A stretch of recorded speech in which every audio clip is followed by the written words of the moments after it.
오늘 밤 주요 대선 후보 4명이 경제를 주제로 선관위 주최 토론회에서 맞붙습니다. 선거 막판 지지율을 끌어올려야 하는 시점에서 열리는 만큼 후보 간 치열한 공방이 예상됩니다. 안철수 후보의 단일화 결렬 선언 이후 국민의당은 협상의 진정성이 없었다며 국민의힘에 책임을 돌리고 있습니다. 국민의힘은 정권 교체를 위해 모든 노력을 다하겠다며 협상 재개 가능성을 내비쳤습니다. 문재인 대통령이 코로나 확진자 수가 예상 범위 이내에 있다며 위중증 환자도 안정적으로 관리되고 있다고 말했습니다. 그러나 이재명 후보는 급박한 위기 상황이라며 코로나로 생긴 자영업자의 빚을 탕감해주겠다고 밝혔습니다. 전국 곳곳에 붙은 대통령 선거 벽보가 찢겨지거나 낙서가 발견돼 벽보 관리에 비상이 걸렸습니다. 일부 후보가 누락된 벽보도 잇따르고 있습니다. 연 10% 금리의 청년희망 적금이 출시 첫날부터 은행 앱 접속 장애가 일어나는 등 혼선을 빚었습니다. 그 어플을 하는데 이게 계속 다운이 돼서 직접 가는 게 빠를 거라고 생각해서. 조기 마감 우려에 정부가 뒤늦게 관련 예산 증액을 검토하고 나섰습니다.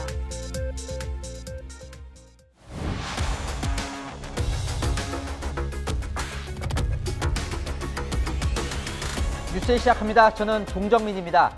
잠시 후 8시부터 중앙선거관리위원회가 주최하는 이 첫 번째 대선 후보 TV 토론이 열립니다. 저희 채널A도 생중계해드릴 계획인데요. 3번 남은 토론은 매주 요동치는 여론의 승부처로 꼽히죠. 오늘 주제는 경제입니다. 경제 대통령을 앞세워온 이재명 후보는 이 주춤한 여론 반등의 기회로 벼르고 있고, 윤석열 후보는 경제 정책도 약하지 않다, 진가를 보여주겠다고 합니다. 심상정 안철수 후보도 정책에서는 자신 있다고 하는데요. 벌써부터 현장은 뜨겁다고 합니다. 취재 기자 연결합니다. 전혜정 기자, 다들 단단히 준비해 왔을 텐데 후보들은 토론회장에 도착을 했습니까?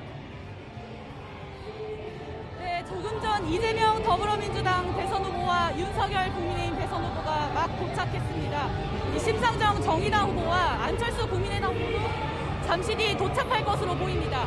지금 이 토론회장 주변엔 오후부터 후보들의 지지자 수백 명이 몰려들었는데요. 각 당 유세 차량까지 합세하면서 지금 제 목소리가 잘 들리지 않을 정도로 치열한 응원전을 펼치고 있습니다. 이 현장 열기가 뜨겁습니다. 자, 각 후보들 전략을 다 준비를 해왔겠죠? 네, 4명의 후보들 모두 대부분 오늘 일정을 비운 채 토론회 준비에 집중했습니다. 오늘 토론회 주제 경제입니다. 이 코로나 시대 대책과 차기 정부 경제정책 방향 등을 놓고 120분 동안 후보들이 맞붙게 되는데요. 이재명 후보는 어젯밤 늦게까지 경제 전문가들과 정책을 점검하며 준비한 것으로 알려졌습니다. 이 코로나 위기를 극복할 준비된 경제 대통령이라는 컨셉으로 유능한 이미지를 부각하겠다는 전략입니다. 윤석열 후보는 이틀 동안 일정을 잡지 않고 토론회 준비를 했습니다. 윤 후보는 코로나 대책에 있어서 이재명 후보와 차별화를 강조한다는 계획인데요. 이재명 후보의 공약을 포퓰리즘이라면서 조목조목 비판할 예정입니다. 어제 단일화 결렬을 선언한 안철수 후보와 윤석열 후보 간 토론 분위기도 관심입니다. 안철수 후보 측은 불필요한 공세 대신 안 후보의 정책을 알리는 데에 집중할 것이라고 밝혔습니다. 뉴스A가 끝난 뒤에 채널A도 오늘 토론회를 생중계합니다. 지금까지 TV 토론장 앞에서 전해드렸습니다. 자, 잠깐 전해드렸지만 오늘 TV 토론의 또 다른 관전 포인트는 윤석열, 안철수 두 후보가 서로를 향해 어느 정도 날을 세울지입니다. 어제 안 후보의 단일화 결렬 선언 이후 첫 토론이다 보니 진짜 끝이 난 건지 여지가 있는 건지에 관심이 집중되죠. 윤 후보 측은 계속 노력하겠다며 끈을 놓지 않고 있습니다. 이다희 기자가 취재한 윤 후보와 국민의힘 생각부터 전해드립니다. 윤석열 국민의힘 후보는 안철수 국민의당 후보와의 단일화 결렬에 대해 오늘도 입장을 내지 않았습니다.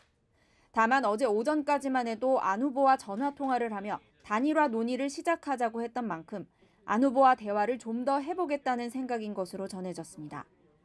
선대본부 관계자는 2, 3일 정도 지난 뒤 윤 후보가 안 후보에게 다시 만남을 제안하는 것도 검토하고 있다고 말했습니다. 권영세 선대본부장은 당내 단일화 반대 목소리는 주류 의견이 아니라며 노력을 계속하겠다고 강조했습니다.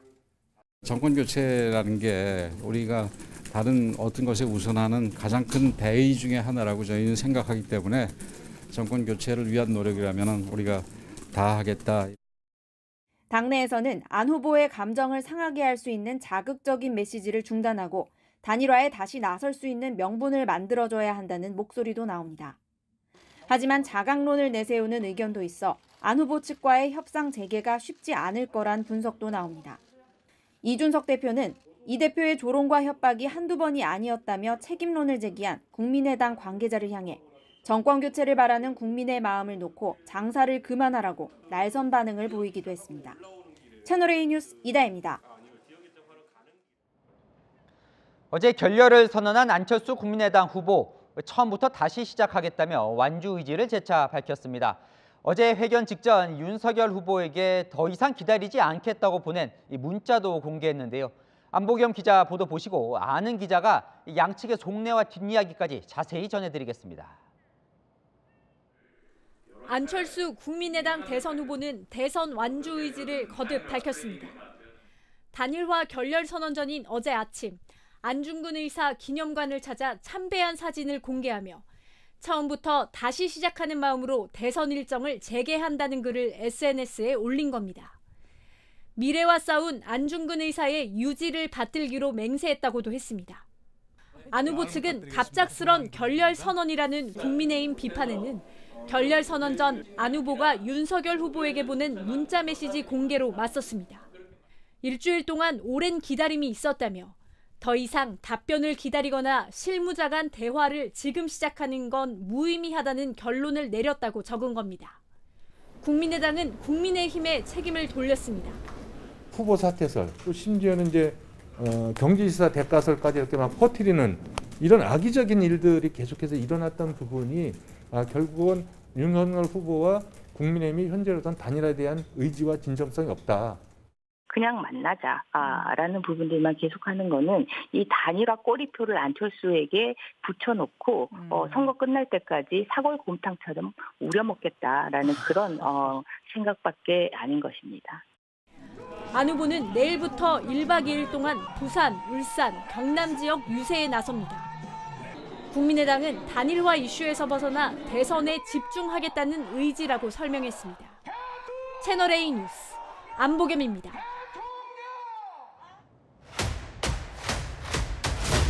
아는 기자, 아자 시작합니다. 단일화는 어떻게 되는 건지 정치부 조영민 기자와 함께 알아보겠습니다. 어제 안철수 후보가 결렬 선언을 했더니 국민의힘은 의아스럽다고 합니다. 그러더니 오늘은 또 진실 공방을 벌이고 있어요. 맞습니다. 앞서 안보겸 기자 리포트에서도 잠깐 나왔는데 이 윤석열 후보에게 보낸 안철수 후보의 문자 메시지 때문입니다. 어제 윤석열 후보와 국민의힘은 안철수 후보의 이 갑작스런 단일화 제안 철회 선언에 의외다, 당혹스럽다 이런 반응을 보이지 않았습니까? 그러자 국민의당은 무슨 소리냐? 이미 철회 의사를 문자로도 보냈다면서 문자 메시지 내용까지 이렇게 공개한 겁니다. 윤 후보 측에서는요, 처음에는 메시지를 받은 적이 없다고 했었는데 저희가 좀 취재를 해보니까 문자 메시지가 안 왔다보다는 보지 못했다가 좀 더 정확한 상황인 것 같습니다. 그럼 이제 단일화는 끝난 건지가 이제 결국 궁금한 건데, 자, 안철수 후보는 단일화는 이제 없다고 얘기를 하고 있어요. 근데 또 주변 사람 얘기를 들어보면 또 그렇진 않다면서요? 이 앵커 말씀 때문에 이 안 후보가 상당히 좀 답답한 상황일 것 같습니다. 이 결렬 선언은 던졌지만 일부 여론도 그렇고 또 국민의힘과 국민의당 일각에서도 여전히 단일화 가능성을 얘기하고 있기 때문입니다. 일단 안철수 후보는 완주 의지를 재차 강하게 밝혔습니다. 이태규, 권은희 국민의당 의원들도 단일화는 없다고 선긋는 분위기입니다. 이 안 후보를 돕고 있는 일부 사람들의 의견이 조금 다른 게 문제인데요. 이 안 후보의 후원 회장을 맡은 김동길 교수, 또 안 후보 지지 선언을 한 임명진 목사, 이 원로 그룹을 중심으로 안 후보의 단일화 제안 철회 선언에 부정적 반응을 내놓고 있습니다. 또 윤석열 후보와 국민의힘에서도 여전히 단일화에 노력하겠다고 하는 만큼 아직은 완전히 끝난 건 아니다. 이렇게 좀 봐야 할 것 같습니다. 원래 잘 안 되면 강자에게 더 가혹한 책임을 묻기 마련이잖아요. 그렇죠. 이 보수 쪽에서는 국민의힘이 품질 못한다 이런 또 비판도 있더라고요. 국민의힘 입장을 좀 봐야겠죠. 진정성이 없다며 결렬 선언을 한 안 후보의 손을 윤석열 후보와 국민의힘이 아직 뿌리치지 않는 이유가 있을 겁니다. 이 앵커가 말씀하신 것처럼 바로 이 책임 때문일 겁니다. 단일화 결렬로 정권 교체를 못하게 될 경우 그 책임을 윤 후보와 국민의힘이 모두 져야 하기 때문입니다. 저희가 취재를 해보니까 국민의힘 속내가 그야말로 복잡합니다. 단일화를 해서 지지율 상승에 정말 효과가 있는지 의문이라는 반응도 있고요. 압도적 승리가 무엇보다 중요한 만큼 윤 후보가 과거 노무현 전 대통령이 정몽준 후보를 찾아갔던 것처럼 먼저 결단하고 손을 내미는 리더로서의 모습을 보여야 한다, 이런 의견들도 있다고 합니다. 이게 다양한 의견들이 좀 제한되고 있는 건데 후보의 고심이 그만큼 깊어지는 상황인 겁니다. 윤 후보와 안 후보는 이 단일화 방식을 두고는 한 채 양보도 없는 겁니까? 이 윤 후보가 안 후보의 단일화 제안에 이제 응답이 없었다. 이게 안 후보의 이 단일화 제안 철회 이유였지 않습니까? 윤 후보가 답을 안 한 이유 사실 먼저 밝혔었습니다. 바로 안 후보가 제안한 이 여론조사 방식, 이걸 수용할 수 없기 때문입니다. 지지율에서 한참 앞서고 있는 후보가 후보 자리를 빼앗길 여지가 조금이라도 있는 이 여론조사 방식을 선택할 리가 없겠죠. 결렬됐다, 아직 불신은 남아있다, 이렇게 옥신각신하고 있지만 결국은 여론조사냐 아니면 후보 간 단판이냐, 이 의견 차에서 비롯된 것으로 볼 수 있을 것 같습니다. 자, 여기서 이제 민주당이 그 틈을 파고들었어요. 네. 이재명 민주당 후보가 안 후보의 상징인 이 새정치를 언급하면서 손을 내밀던데요. 맞습니다. 이 민주당에서 이제 안 후보의 상징인 새정치라는 단어를 사용하면서 이제 러브콜이 오고 있는 건데 말씀하신 것처럼 이재명 후보도 안 후보의 새정치를 향한 정권 교체 열망 의지에 공감한다, 이런 메시지를 내놨습니다. 야권 단일화 결렬이 이 분위기 반전의 모멘텀이 될 수 있다는 판단이 깔린 걸로 보입니다. 다만 안 후보의 그동안 행적들을 좀 볼 필요가 있는데요. 이 정권 교체 혹은 문재인 정권 심판, 이런 단어들을 써가면서 대선 출마의 명분, 또 그 가치를 강조해오지 않았습니까? 얼마 전 러브콜을 보낸 송영길 민주당 대표를 향해서 당 논평에서는 정신 상태의 의문을 표현한다는 입장까지 내놓았던 만큼 그 손을 잡기란 쉽지 않을 걸로 보입니다. 자, 그래서요, 제일 궁금한 건 이겁니다. 시청자분도 그러신 것 같아요. 단일화는 물 건너가는 겁니까? 가능성이 있는 겁니까? 이 단일화라는 게 양쪽에 있는 거 아니겠습니까? 이 안 후보를 제외한 다른 한쪽, 국민의힘이 이 끈을 아직 놓지 않고 있는 만큼 완전히 물 건너간 것은 아닙니다. 중요한 건 단일화 결렬 여론이 반영된 여론조사 결과일 텐데요. 윤 후보와 안 후보 지지율이 어떻게 움직이냐에 따라서 단일화 논의가 다시 속도를 내거나 아니면 완전히 물밑으로 가라앉거나 할 것으로 보입니다. 안철수 후보의 결렬 선언에도 정권 교체를 바라는 여론 때문에 단일화 이슈는 대선 전날까지 이어질 걸로 보입니다. 네, 잘 들었습니다. 정치부 조영민 기자였습니다. 공식 선거운동 일주일째 후보들이 열심히 뛴 만큼 여론조사 결과에 변화가 있었을지 궁금하실 겁니다. 특히 서울 지역 표심의 움직임이 컸습니다. 여론보다 정한희 기자가 분석해드립니다. 공식 선거운동이 시작된 후 민심이 반영된 4개 여론조사를 분석했습니다. 두 곳에서 윤석열 국민의힘 후보가 이재명 민주당 후보를 앞섰고 나머지 두 곳은 접전입니다. 윤 후보가 앞선 조사를 살펴보면 윤 후보 지지율은 40%대를 기록했고 이 후보는 30%대에 그쳤습니다. 두 사람 간 지지율 차이는 6.9%포인트에서 9.1%포인트로 오차범위 바뀝니다. 윤 후보의 상승세에는 서울 표심이 영향을 미친 것으로 분석됩니다. 서울 지지율만 떼서 살펴보겠습니다. 칸타코리아 조사에서 서울 지지율은 이 후보 23.8%, 윤 후보 48.7%로 차이가 나는데 이전 조사와 비교해보면 격차가 더 벌어졌습니다. 다른 조사에서도 두 후보 간 지지율 격차, 직전 조사와 비교해서 더 벌어졌습니다.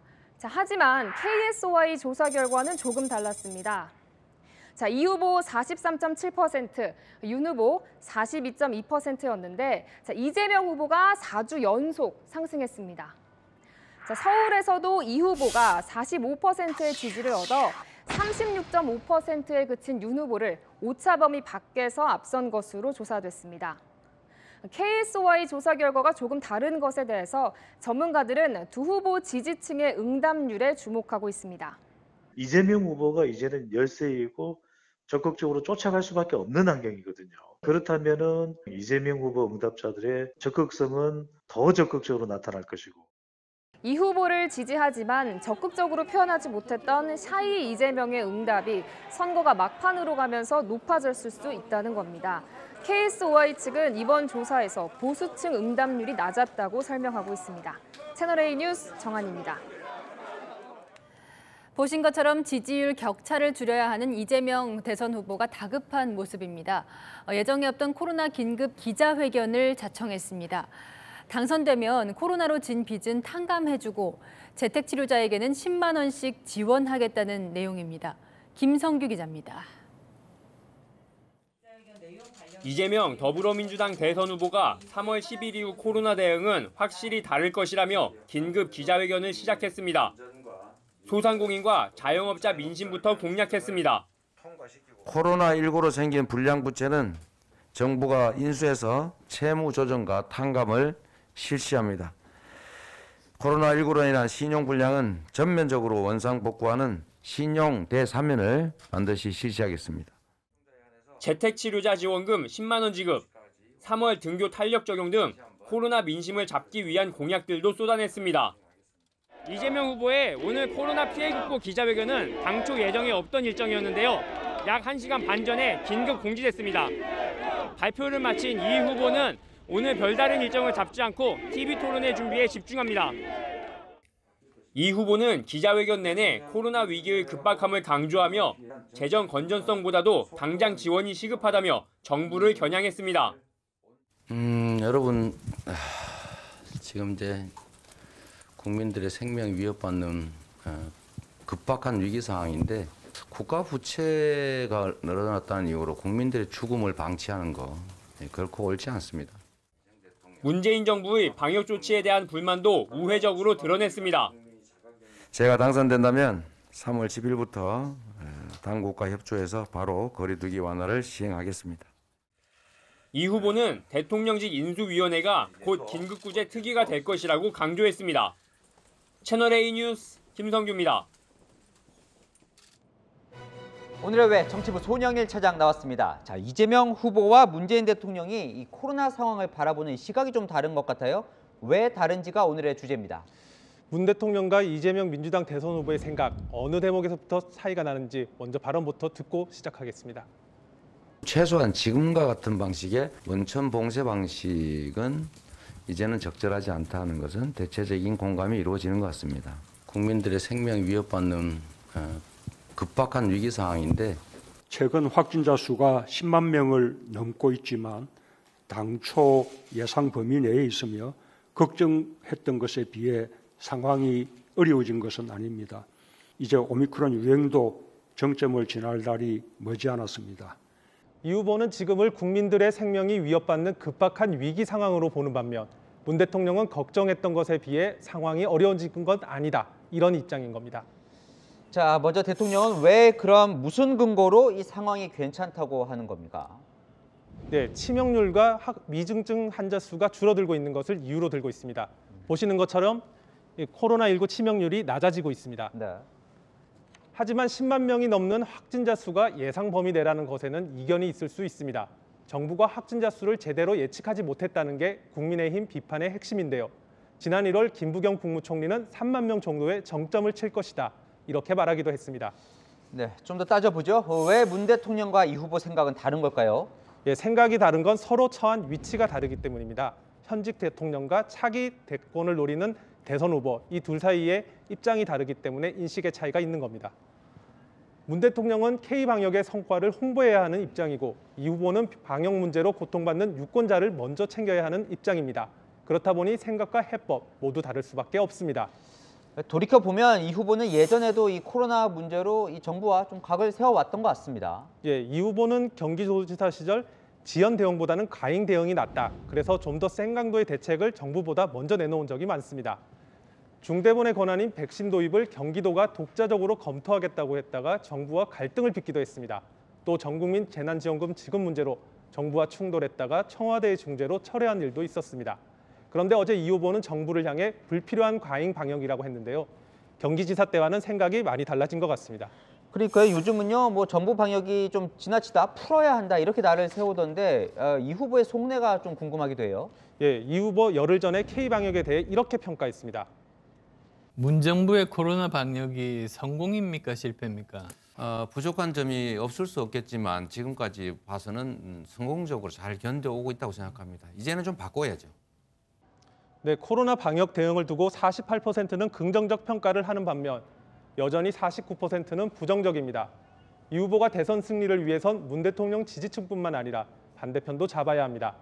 코로나 방역에 대한 이 후보의 고심, 선거 전날까지 계속될 것으로 보입니다. 네, 잘 들었습니다. 손영일 차장이었습니다. 자, 민주당 지도부가 여권 인사들의 언행 단속에 나섰습니다. 이재명 후보를 옹호하려다가 오히려 이 내분을 일으키는 발언이 잇따르고 있기 때문인데요. 민주당 지지층의 이 결집이 기대에 못 미친다는 판단입니다. 최수연 기자입니다.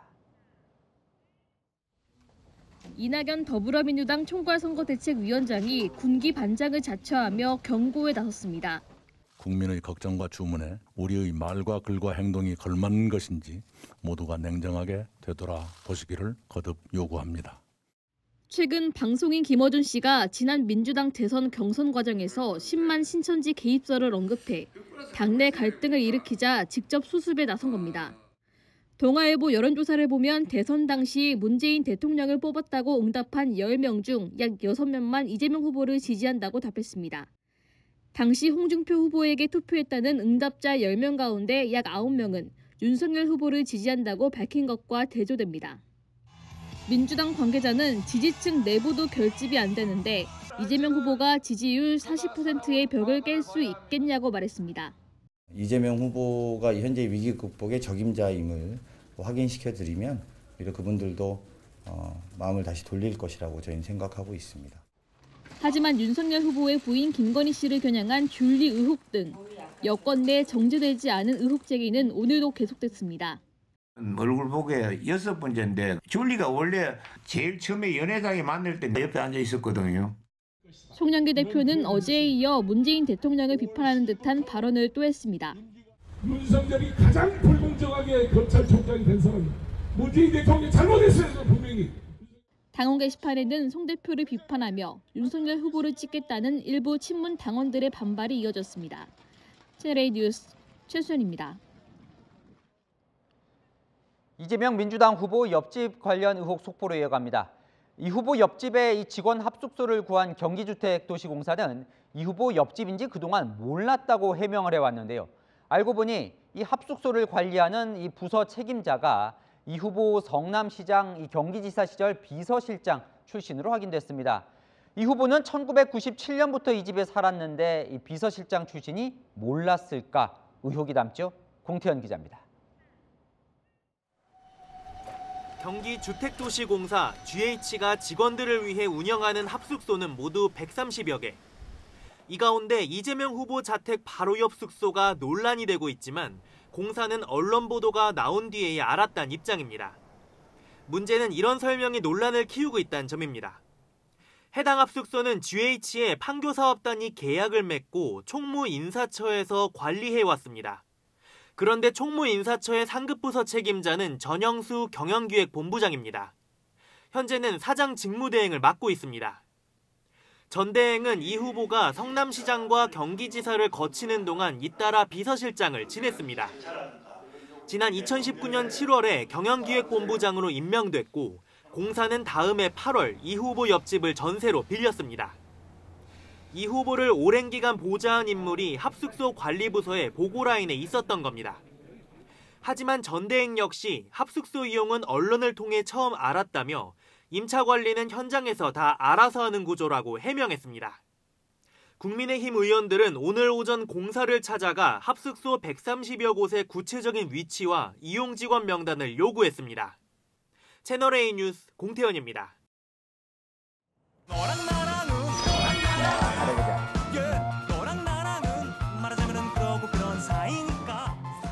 네, 대선 열애냥 정치부 김민지 기자와 함께합니다. 첫 번째 주제 보시죠. 자, 두 후보 표정이 안 좋은데요. 양측 모두 홍보를 하려다가 좀 난감한 상황에 부딪혔습니다. 이재명 후보 얼마 전 자신을 지지한 가수 이은미 씨의 신곡 작사를 한 것으로 알려져서 화제가 됐죠. 지지자들이 뮤직비디오를 만들어서 홍보에 나섰는데요. 자, 이재명 후보 과거 사진들이 나오네요. 네, 그런데 자세히 보시면요. 이 후보 옆에 낯익은 얼굴이 보입니다. 바로 대장동 의혹으로 구속된 유동규 전 성남도시개발공사 기획본부장인데요. 이 후보는 그동안 유 씨와 측근이 아니라면서 선을 그은 바 있잖아요. 자, 이 홍보하려고 만든 영상인데 좀 난감하게 됐네요. 맞습니다. 윤석열 후보 또한 홍보 영상이 논란인데요. 민주당이 윤 후보 TV 광고의 한 장면을 문제 삼았습니다. 무너진 공정과 상식을 바로 세우라고. 절망의 오늘을 희망의 내일로 바꾸라고. 면접장에 들어가 앉은 남성 지원자는 여성 지원자를 굳은 표정으로 쳐다봅니다. 이후 면접장을 나오며 왼쪽 가슴에 붙은 수험표를 떼어냅니다.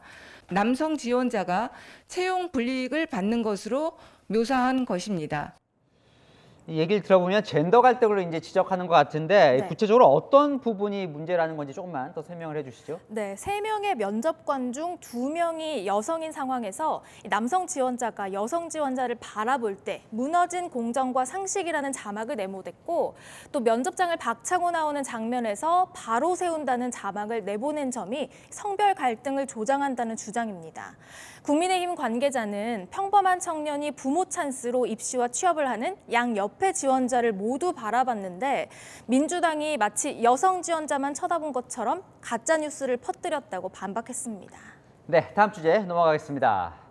지금 대선 현장은 16일 앞으로 다가오다 보니 현장 소식이 쏟아지네요. 네, 오늘부터 이 책자형 선거 공보물이요 각 가정으로 배송됐습니다. 이재명 후보는 정치 행정 경험을 내세웠습니다. 이 공보물에도 현장 행보 사진을 활용해서 유능한 후보임을 강조했는데요.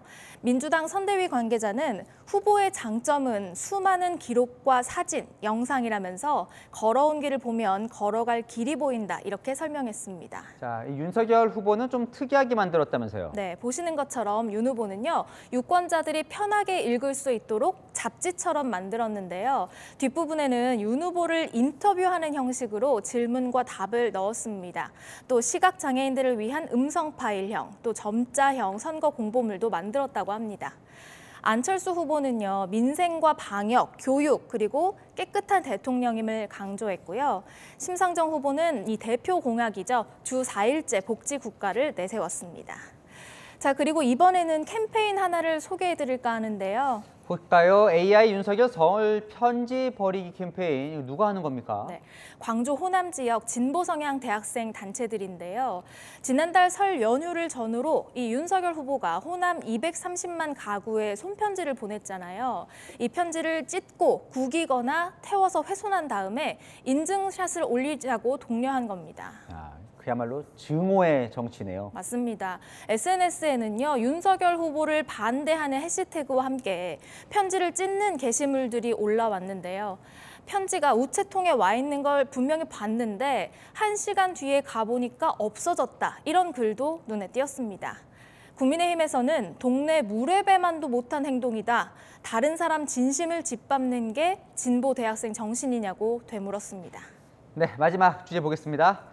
연설문 부메랑, 오늘 이재명 후보 기자회견 얘기죠. 맞습니다. 오늘 이재명 후보가요, 이 기자회견 도중에 잠시 멈칫하는 일이 있었습니다.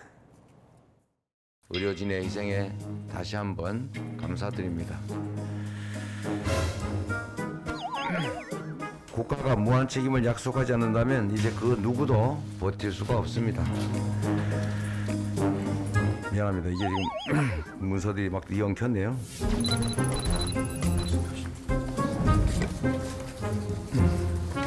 이 아침에 이게 지금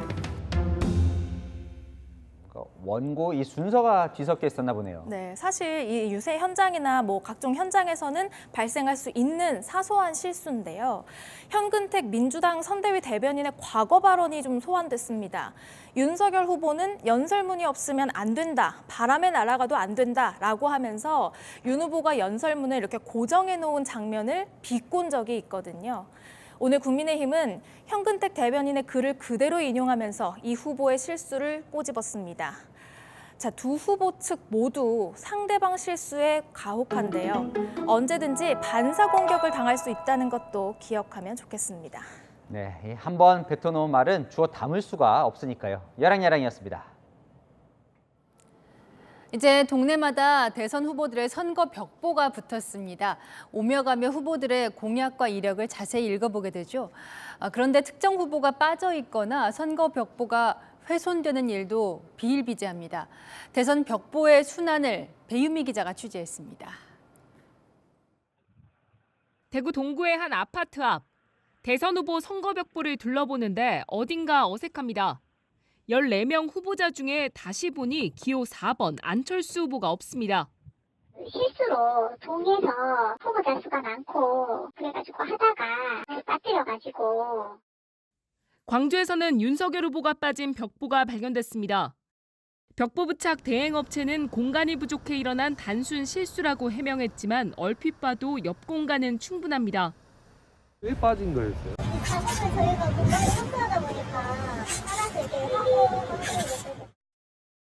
저희가 확인 절차를 걸치지 않은 잘못이라고 봐주시면 될 것 같습니다. 충남 부여에서는 심상정 후보가 빠지고 윤 후보 포스터가 2장 붙어 있기도 합니다. 벽보 훼손 사건도 잇따랐습니다. 서울 성북구에서는 윤 후보 얼굴에 임금 왕자를 낙서한 벽보가 발견됐고 은평구에서는 이재명 후보 포스터가, 전북 전주에서는 윤 후보 포스터가 찢겨나가 경찰이 수사에 착수했습니다. 정당한 사유 없이 벽보나 현수막 등을 훼손할 경우 2년 이하 징역 또는 400만 원 이하 벌금에 처해질 수 있습니다. 채널A 뉴스 배유미입니다. 2달째 파업 중인 CJ 대한통운 택배노조가 오늘은 서울 도심에서 대규모 집회를 열었는데요. 방역지침상 299명까지만 집회가 가능하지만 김재현 진보당 대선 후보 지원 유세 형태로 2,000명이 모였습니다. 전민영 기자가 보도합니다. 택배 노조원들이 서울 청계광장을 가득 메웠습니다. 산소커비 이행하라! 56일째 파업 중인 CJ 대한통운뿐 아니라 한진, 롯데, 로젠택배 등 다른 택배 회사 노조원들도 오늘 하루 파업에 동참했습니다. 그리고 오늘 하루 배송을 멈추고 전국 방방곳곳에서 서울로 달려오신 우리 우체국 동지들, 롯데, 한진, 로제 동지들 반갑습니다. 이제 다시 한번 대화를 촉구합니다. 모인 사람은 노조 측 추산 2천여 명. 방역지침상 집회는 299명까지 참가할 수 있지만 오늘 모임은 인원 제한을 받지 않았습니다.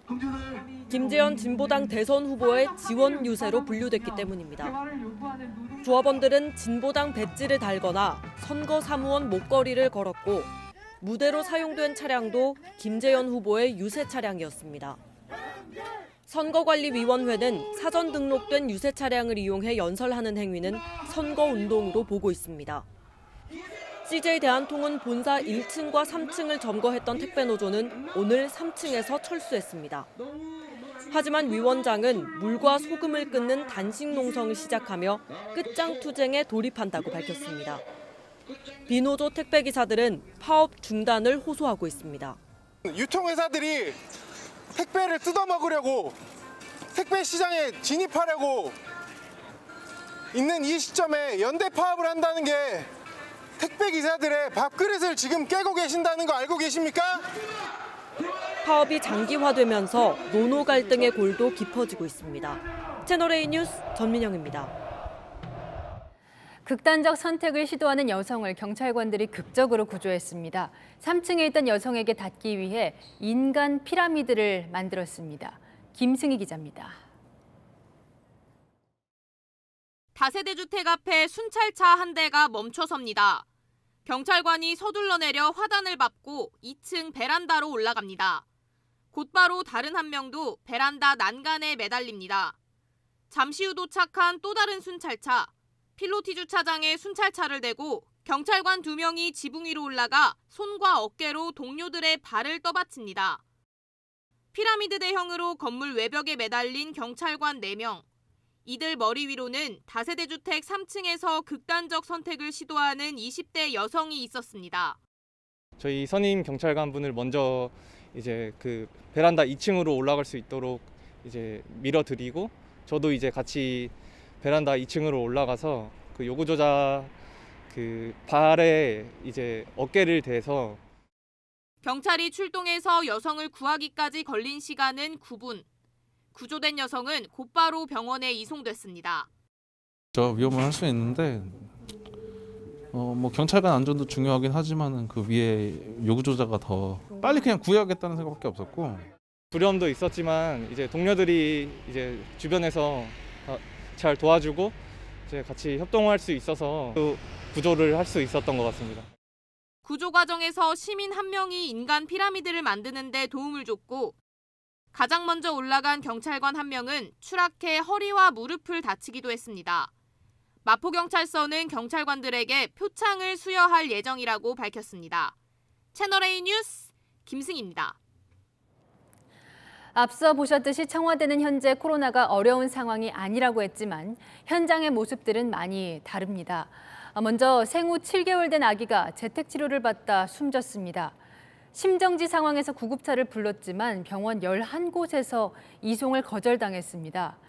병상 부족 문제는 없었다는 방역당국의 설명을 어떻게 이해해야 할지 참으로 답답합니다. 홍유라 기자가 취재했습니다. 코로나에 확진된 생후 7개월 된 남자아이가 경기를 일으킨다는 119 신고가 접수된 건 지난 18일 저녁 8시 33분.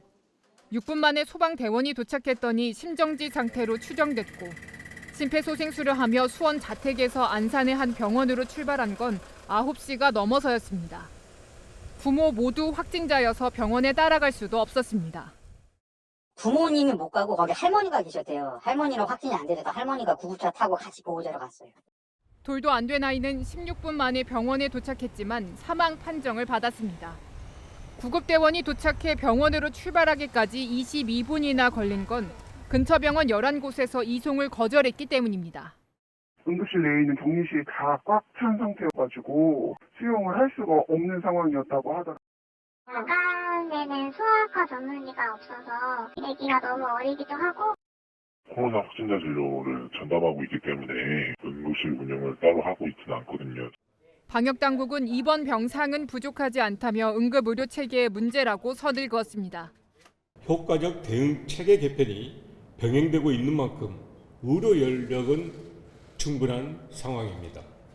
최근 50대 재택 치료자가 숨진 데 이어 영아 사망 사고까지 잇따르면서 하루 10만 명씩 쏟아지는 확진자와 가족들의 불안이 커지고 있습니다. 채널A 뉴스 홍유라입니다. 네, 이런 일들 때문에 정부가 24시간 재택 치료자를 위해 24시간 의료 상담센터를 늘린다고 했지만 상담센터라고 하는 곳에 찾아가 보니 전화기 한 대만 달랑 놓여 있습니다. 백승우 기자의 단독 보도입니다. 지난주 금요일 문을 연 서울의료원 재택치료 상담센터입니다. 미안입니다. 지금 비대면 진료 진행하기 전에 진단 여쭤보려고 전화드렸어요. 총 8자리 가운데 1명만 앉아있고 나머지는 비어있습니다. 인력을 충원하고 싶어도 응급실이나 수술 인력을 빼와야 해 쉬운 일이 아닙니다. 인원을 늘려달라고 하는 거는 이제 시립병원들 그러니까 인력이 안 나오잖아요. 다른 인력들을 전환시켜야 하기 때문에 그 부분이 어려운 거죠. 지난 12일부터 24시간 재택치료 의료 상담센터를 운영한 보람의 병원도 전화 한 대로 시작했습니다. 일단 급하니 시작부터 하라는 방역당국과 시의 요청 때문이었습니다. 서울시 쪽에서 이제 빨리 좀 부탁을 받아서 그래서 정식적으로 연구하고 이제 조금 이제 정식적으로 운영하기까지 시간이 조금 걸렸던 것 같습니다. 지금은 6대로 회선을 늘렸지만 여전히 전화 연결은 쉽지 않습니다. 실제 12대의 전화로 상담을 시작했던 서울 서남병원이나 동부병원과 비교해 상담 건수도 차이가 꽤 심하게 납니다. 계속 부담을 가중시키는 것이고 아마 서울시나 복지부에서는 그냥 이렇게 하고 있다라는 거지 보여주기 식이죠. 일종의 보여주기 식이고. 서울시는 확진자 폭증으로 인력 충원에 어려움이 있었지만 예산을 늘려 의료진을 확보하겠다고 밝혔습니다. 채널A 뉴스 백수호입니다. 셀프 방역을 해야 하는 국민들이 그나마 의지하고 있는 자가검사 키트도 말썽입니다. 음성인데 양성이 나오는 일도 생겼는데요. 알고 보니 무허가 검사 키트였습니다. 이런 제품이 왜 약국에서 버젓이 판매됐는지 허욱 기자가 단독 취재했습니다. 직장인 전모 씨는 지난 16일 약국에서 자가검사 키트를 구입해 동료들과 코로나 검사를 했습니다. 14명 중 8명이 양성이 나오자 깜짝 놀라 근처 선별진료소로 달려갔습니다. 그 사이에 이제 회사는 당연히 문을 닫을 수밖에 없었죠. 근데 8명 전원 다 음성으로 나왔더라고요. 하지만 PCR 검사 결과는 모두 음성. 구매한 검사 키트를 확인해 보니 식약처 국내 허가 명단에 없는 무허가 제품이었습니다. 허가를 받은 건지 이게 정상적인 제품인지는 소비자가 세세하게 알 수가 없는 상황이잖아요. 해당 제품은 지난해 4월 수출용으로만 한정해 허가를 받은 겁니다. 해당 키트를 팔았던 약국은 무허가 제품이었는지도 몰랐고 판매한 기억조차 없다고 합니다. 식약처에 허가받은 제품 저희가 어떤 의도를 가지고 판매하거나 그런 건 아니니까 그럴 만한 여력도 없고 소분해서 판매하는 것도 굉장히 빡센 작업이잖아요. 검사 키트를 만든 업체는 작년에 배포한 시제품이 잘못 유통된 것 같다고 설명했습니다. 저희가 그 약국에 직접 유통한 적도 없어요. 샘플로 나가고 테스트용으로 옛날에 여러 군데 뿌린 것이 있는데. 국내에서 정식 허가된 일반용 자가검사 키트는 총 9개. 그 외 무허가 의료기기의 국내 판매는 엄연한 불법입니다. 품귀 현상으로 가뜩이나 제품 구하기도 어려운 상황에서 무허가 제품까지 나돌면서 소비자들은 불안해하고 있습니다. 채널A 뉴스 허욱입니다. 재택치료 체제가 생존의 공포로 다가오는 장애인들도 있습니다.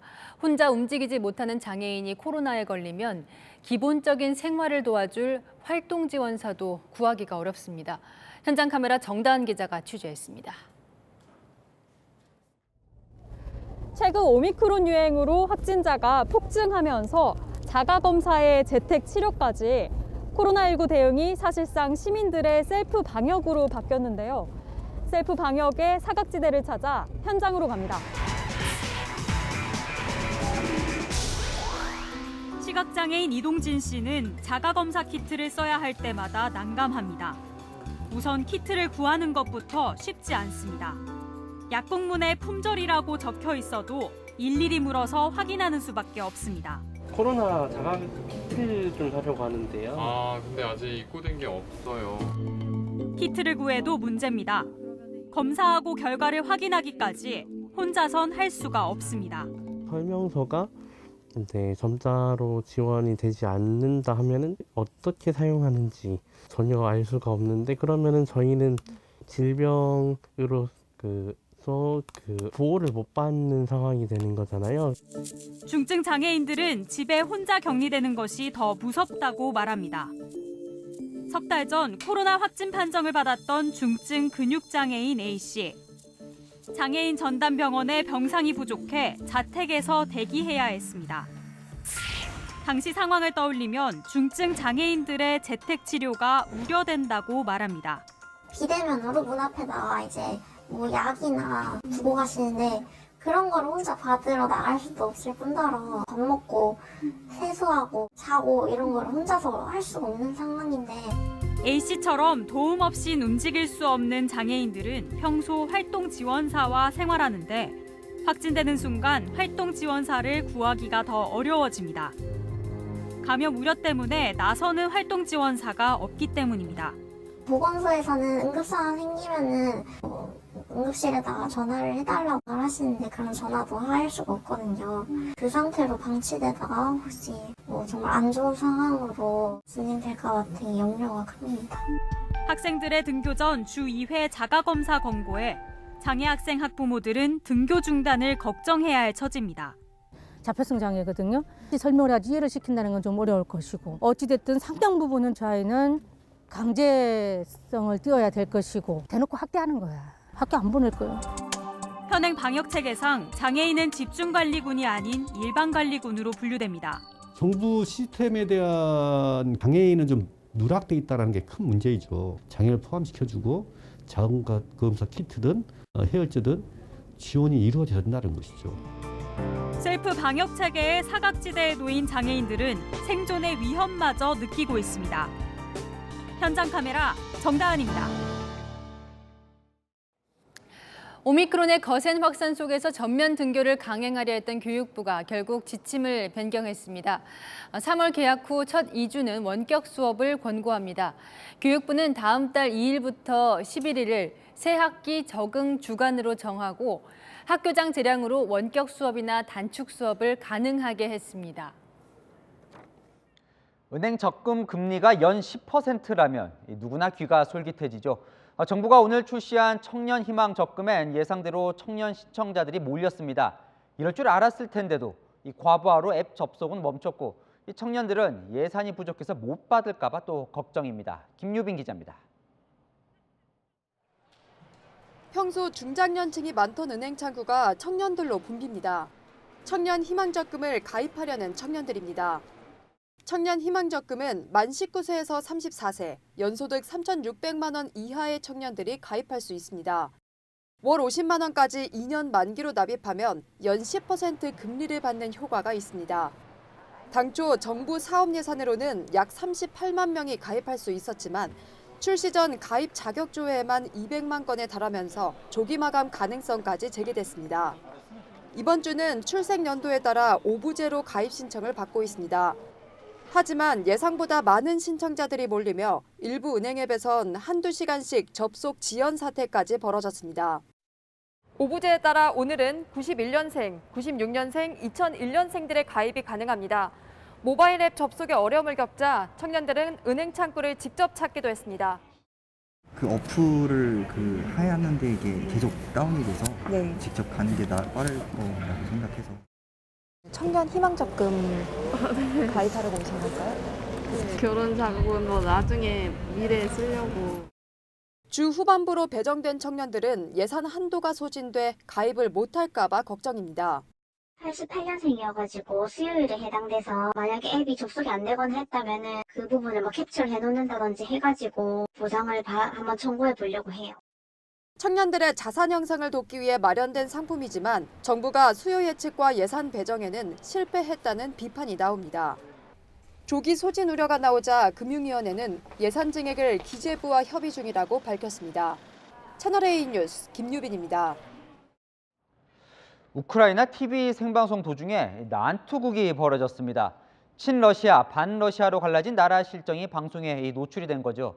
미국과 러시아 정상이 긴급 회담 개최에 합의를 했지만 전후는 가시지 않고 있습니다. 박수희 기자입니다. 우크라이나의 한 생방송 TV 토론회입니다. 패널로 나선 한 기자가 친러시아 성향의 야당 국회의원에게 돌발 질문을 건넸습니다. 우크라이나 정부가 알아서 하도록 하라는 취지의 답변이 돌아오자 곧바로 팔을 뻗습니다. 의원도 주먹을 날려 반격에 나섰습니다.